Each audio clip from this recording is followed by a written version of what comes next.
Alright, listen up. Welcome back to the channel. So, this is what we're doing. Ah, nah. When all this first started, I wasn't even locked in like that, cause it's wrestling, you feel me? And yeah, I get it, Jade Cargill, however you say it, she's insanely attractive.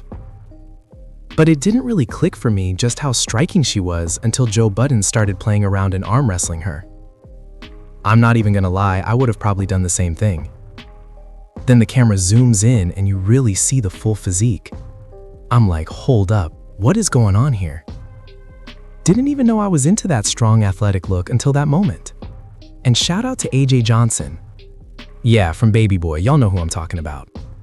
She's got that same powerful presence too, so I get it. But anyway, when Jade tossed that pillow at Joe, I said, aw nah, Joe might actually have a shot. I don't care if she is married or not, I said what I said. But listen, this interview, it did not go how I expected. All that build-up they had for Queenzflip, talking about his shot at WWE and everything else, you would think he'd come in ready to dominate the moment. This is the best interview in JBN history. But instead, we got the most out-of-pocket version of Flip I've ever seen. And I'm talking bad, like real bad. Jade kept trying to steer the conversation back on track. She's basically like, I'm more than just a woman, more than just looks.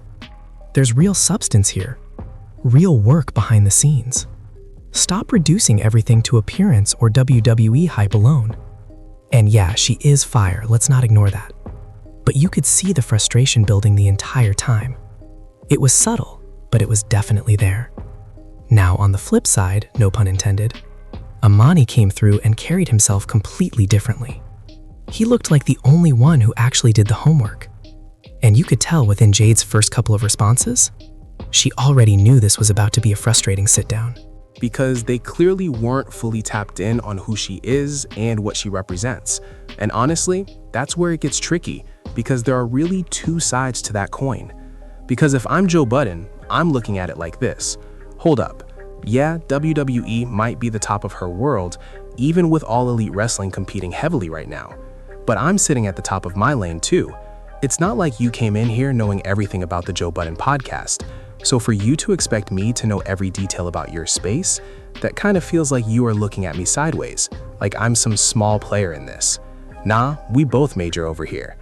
So Jade Cargill already walked in with a bit of frustration, because it was clear they didn't fully know her story. Then you got Queenzflip saying stuff like, just Google her, check the images, and tying her whole rise to just her looks. Like, come on now.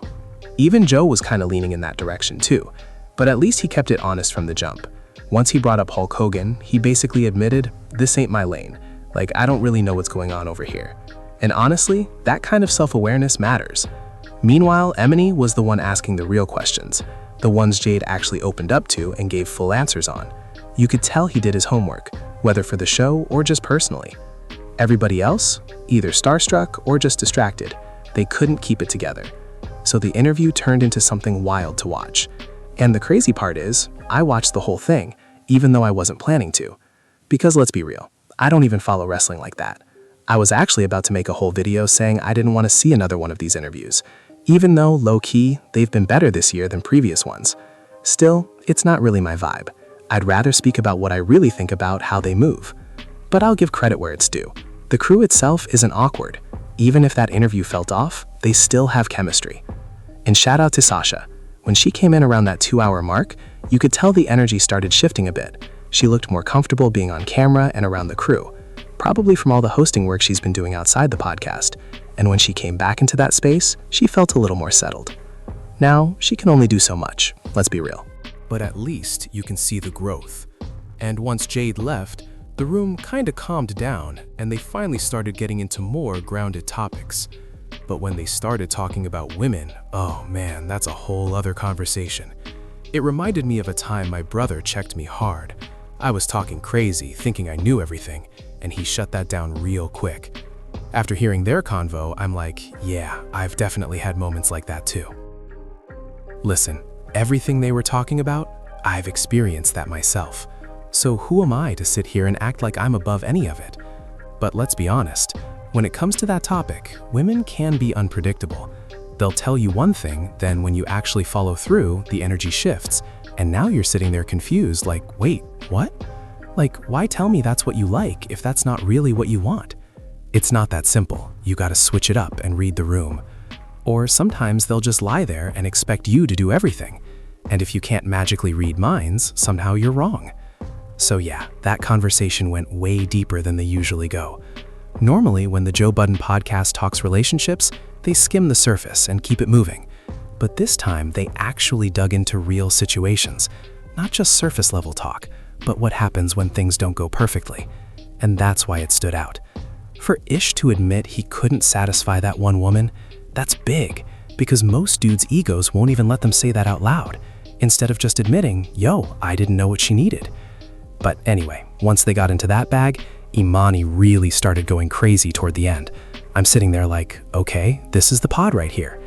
Then you got Parks rocking that Potter of the Mud chain, and suddenly everybody's energy levels go up, like everybody is locked in and giving more effort. You can tell something shifted behind the scenes. Nah, I'ma save that part for Patreon.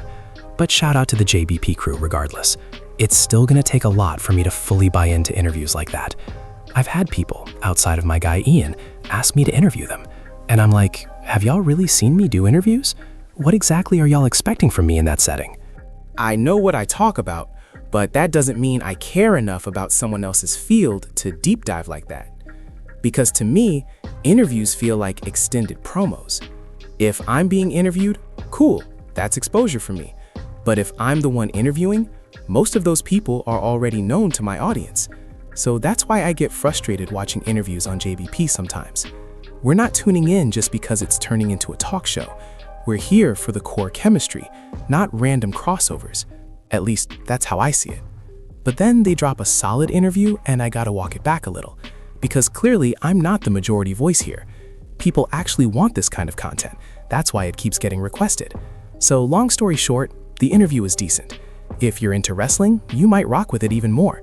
I can't fully speak for those fans though, especially since the wrestling questions were kind of limited. She did give solid answers when asked, but overall, it could have been executed way better. Big shout out to Emanny for holding it down, and shout out again to Jade Cargill. Y'all let me know what you think in the comments. I might be off on this one. And real quick, I'm still trying to figure out what's going on with my mic. You probably noticed the audio sounding a little off. It's recording at super low levels, and I gotta boost it like crazy in editing just to make it usable. And even then, it's not hitting the same as clean audio. Appreciate you for watching. Make sure you subscribe to the channel.